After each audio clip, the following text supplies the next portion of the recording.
Conversaciones desde la coyuntura recibe ahora a Luis Pázara, uno de los autores sin duda más importantes, no solo en el país, sino en la región, en materia de justicia. Tenemos a la mano de su autoría, De Montesinos a los Cuellos Blancos, una entrega del año 2019 en la que concreta, resumen y actualiza tesis que ya están anunciadas en una reforma imposible, su entrega del año 2015. Es una invitación ahora en este momento de volver a definirnos, a regresar sobre la justicia y regresar desde los puntos de vista que Luis ha venido exponiendo en esta materia. Luis, ¿cómo estás? Encantado de estar contigo, César. Luis, esta es una invitación a leerte, pero siempre es mejor escucharte.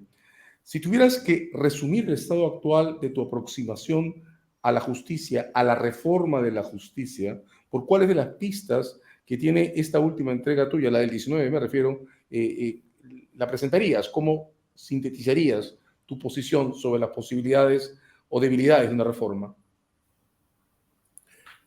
Esa es una pregunta que yo hubiera querido evitar, pero, pero yo quisiera decir lo siguiente, ¿no? Como tesis general. La justicia en el Perú y en América Latina está en condiciones de mucha debilidad. Creo que ha dado rendimientos muy limitados en muchos terrenos. Con frecuencia pensamos a la justicia con demasiadas expectativas. Esto es, esperamos que la justicia resuelva problemas que la sociedad no ha resuelto. Y esto es mucho pedir, simplemente. Pongo el ejemplo más concreto que tenemos hoy en el Perú, que es el ejemplo de todos los días, que es el de la corrupción, que es un mal muy extendido y al cual cuando llega a ciertos niveles que tocan a los poderes más importantes, sea políticos o sea económicos, esperamos que la justicia lo resuelva. Claro, la justicia puede resolver determinados casos, pero no puede acabar con la corrupción si es que la corrupción está muy extendida. Bueno, hace décadas, cuando yo enseñaba Derecho en la universidad, yo solía usar este ejemplo. Si un auto, un piloto, un chofer, llega a una esquina y se pasa el semáforo, eso puede ser sancionado. Si se pasan dos, tal vez puede ser sancionado. Pero si todos se pasan el semáforo, entonces el problema no está en la sanción, no está en el policía que toca el pito y le pone una papeleta. El problema está en un sistema, en una organización social en la cual todos se pasan el semáforo. Y eso es lo que pasa con la corrupción y con otros problemas en el país. De la justicia no depende todo. No podemos esperar que la justicia resuelva lo que no hemos sido capaces de resolver.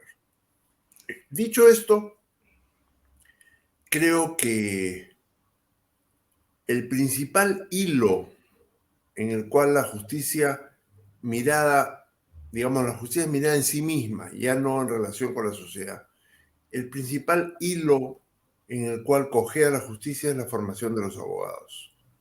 Yo creo que este es un problema central que algunos tratamos de resolver o de enfrentar hace mucho tiempo también, que logramos alguna cosa, pero no logramos cambiar el corazón del sistema. Y cuando se abrió el paso a las facultades que yo llamo simplemente facultades Bamba, esta cantidad de facultades que funcionan con unos cuantos profesores, y en esto no exagero, en un garaje, ciertas filiales funcionan así, con la Facultad de Derecho, que la Facultad de Derecho lo único que necesita pues son profesores con determinado nivel de conocimiento del código, una tiza y una pizarra, ¿no?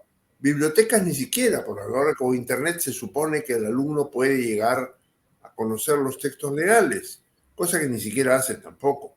Pero funciona con cosas muy elementales y cada vez arroja al mercado a abogados mal formados, a jueces con una formación insuficiente, a fiscales y así sucesivamente. Es decir, todos los operadores del sistema de justicia están formados o no están formados en las facultades de Derecho. Yo creo que este es el hilo conductor que tú me pedías, César, que me parece a mí el más importante, sin negar que hay muchos hilos importantes, pero este es clave. Sí, has insistido en la importancia de la enseñanza del derecho en varios papeles, además de estas dos publicaciones grandes. Y claro, desde Jueces, Justicia y Poder tienes una mirada siempre hacia la manera en que el sistema de justicia refleja la sociedad y es permeable a influencias externas. Quiero regresar sobre esas influencias externas, porque en tu entrega original, en Justicia y Poder, hablabas de eso, del poder, del Estado. En Montesinos, a los cuyos blancos, hay dos factores adicionales: la corrupción, a la que te has referido recién, y una mirada que comienza a desarrollarse sobre el impacto de la informalidad. Tengo la impresión, Luis, que la informalidad es una construcción que está empezando a impregnar todas nuestras reflexiones sobre esa sociedad a la que no miramos. ¿Cambia tu enfoque sobre la permeabilidad del sistema cuando, además de la corrupción, entra este factor que llamamos informalidad? ¿Tiene la informalidad algún nivel de capacidad erosiva propia, independiente, distinta de la corrupción? ¿Cómo se relacionan informalidad, corrupción y poder en tu mirada actual? Bueno, ya, como tú bien dices, a este fenómeno que llamamos informalidad, porque es mucho más que informalidad, ¿no? Hernando de Soto quiso vender esta tesis mentirosa de que la informalidad era un problema de que no te podías legalizar, porque había muchos procedimientos, porque era muy complicado, porque era muy costoso legalizarse. Había que simplificar todo eso y todo el mundo se instauraría en el camino de la legalidad.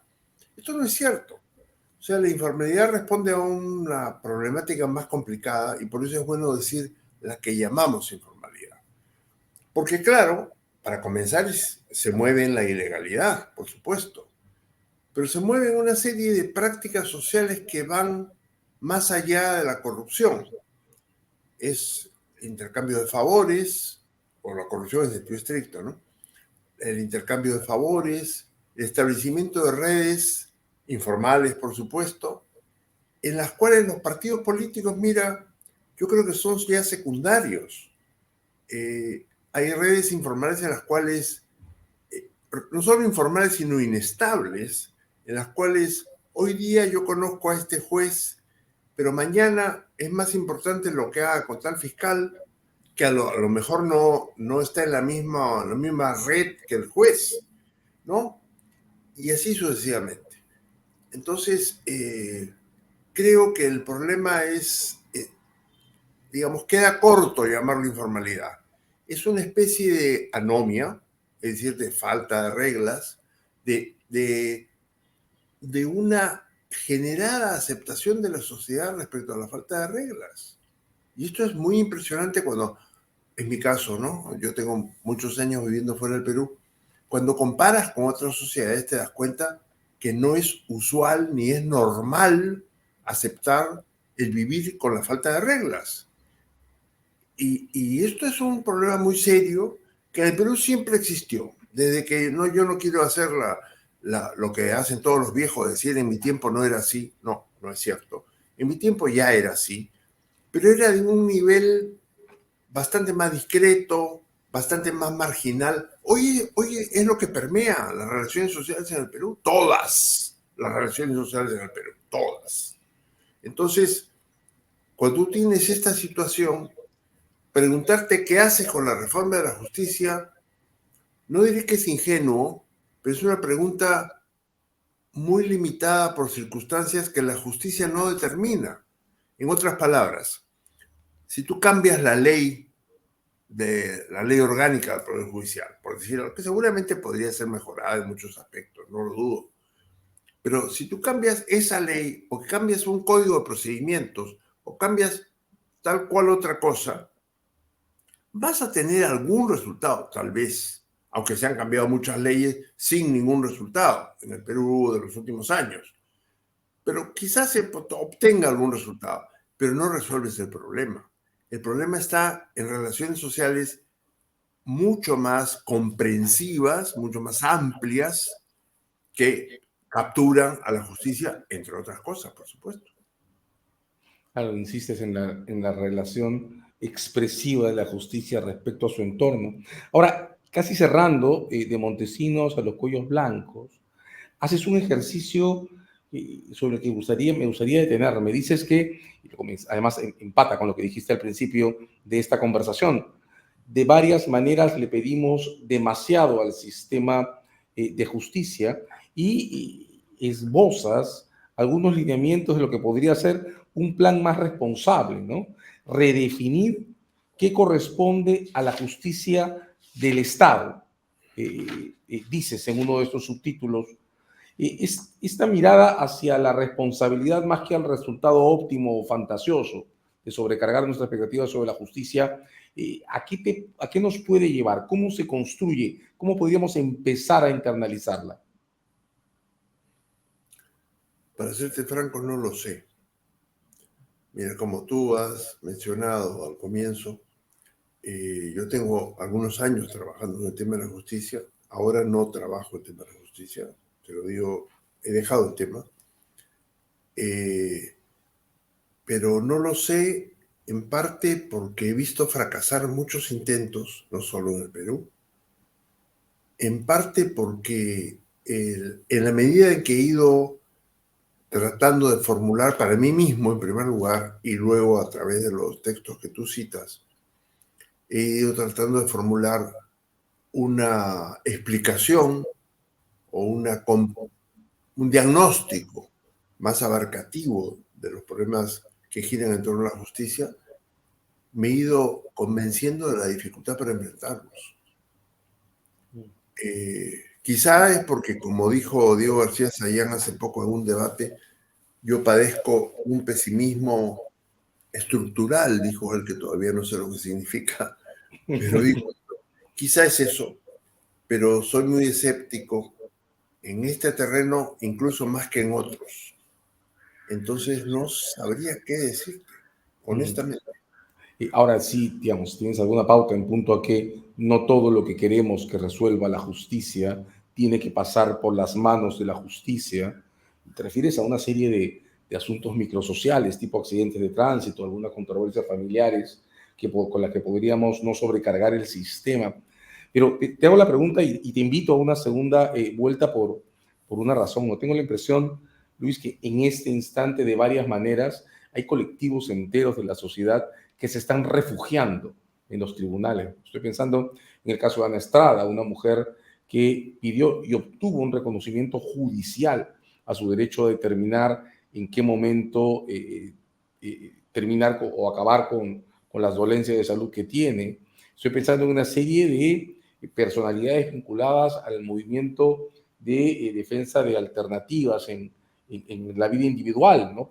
Parejas unisexuales o parejas diversas que están reclamando el derecho a que se reconozca su matrimonio, la inscripción de un matrimonio extranjero, la paternidad, la inscripción de una paternidad extranjera. Estoy pensando en los movimientos de defensa del ambiente que están empezando a reclamar soluciones formales respecto a la ola de asesinatos a protectores de la selva que se está registrando en el Perú. Mi pregunta va entonces, Luis, hacia esto. Es claro que 50 años, que son lo que define como procesos o la historia de las reformas frustradas, nos dejan muy mal parados como colectivo y es claro que nuestras herramientas, lo describes con precisión en esta última entrega, sobre concentradas en el derecho comparado y en la mirada hacia el interior de las leyes, no están llevando a ningún lado. Pero es una sociedad que necesita una justicia, ¿no te parece? Sin duda, sin duda. Yo he seguido con atención y con interés el caso de Ana Estrada, que tú citas, y efectivamente allí la justicia ha dado una respuesta. Mi observación va sobre la capacidad de la justicia para dar respuesta a la cantidad de demandas sociales que hay, que yo creo que tendrían que resolverse en otros terrenos. Por ejemplo, voy a tomar casos de los que tú has citado. El caso de los asesinatos de defensores de medio ambiente. ¿Es un problema que la justicia tiene que resolver? No es un problema de que detrás del tema de medio ambiente y de las luchas que han desempeñado estos defensores y otros, por supuesto, que afortunadamente están vivos, no es que hay grandes mafias de la tala de árboles, de una serie de actividades agrícolas irregulares, informales, diríamos públicamente, pero irregulares, ilegales, mafiosas, que son las que matan a estos defensores. O sea, eso tiene que ser resuelto por los jueces. Eso no se puede sostener seriamente, ¿no? Entonces, yo estoy de acuerdo en que hay casos muy importantes en los cuales una decisión judicial, es el caso de Ana Estrada, puede abrir un camino. Otros no tanto, ¿no? El matrimonio homosexual que tú citas es rechazado por la mayor parte de la población. Entonces es difícil esperar que los jueces tomen decisiones innovadoras, audaces, en un terreno en el cual la mayoría de la población tiene una posición sumamente conservadora. Ahora, yo no quiero rebajar la importancia de ciertos posicionamientos y ciertos gestos. Y yo quisiera mencionar específicamente el caso de Elvia Barrios en la presidencia de la Corte Suprema, que creo que ha sido una persona, su mandato está terminando ya, ha sido una persona muy importante, no solamente por las cosas que ha hecho, sino porque yo diría que ha roto esa imagen acartonada, formal, en el fondo cobarde de tantos presidentes de la Corte Suprema nuestra que no se han atrevido a enfrentarse al poder. Simplemente no han tenido lo que habría que tener para enfrentarse.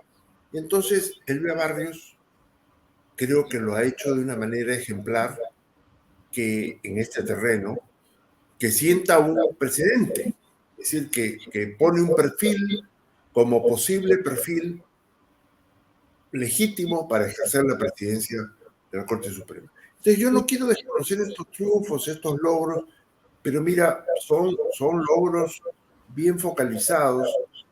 Incluso en el caso de Elvia Barrios, no sé si quien sea elegido en estos días va a seguir ese precedente, va a continuar esa huella, o va a seguir el presidente más bien cobardón, ¿no es cierto?, de sometimiento, de acomodo, que han tenido muchos presidentes de la Corte Suprema, muchos, muchísimos.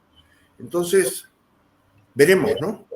Pero, como digo, ninguno de estos logros que no son desdeñables tienen la importancia, la magnitud y los alcances como para resolver el papel que le toca a la justicia, ¿no? Estaba con nosotros Luis Pázara, invitándonos a mirar sobre los mínimos, pero con responsabilidad. De Montesinos a los Cuellos Blancos, su última entrega, año 2019. Muchas gracias, Luis. Gracias a ti. Un gusto.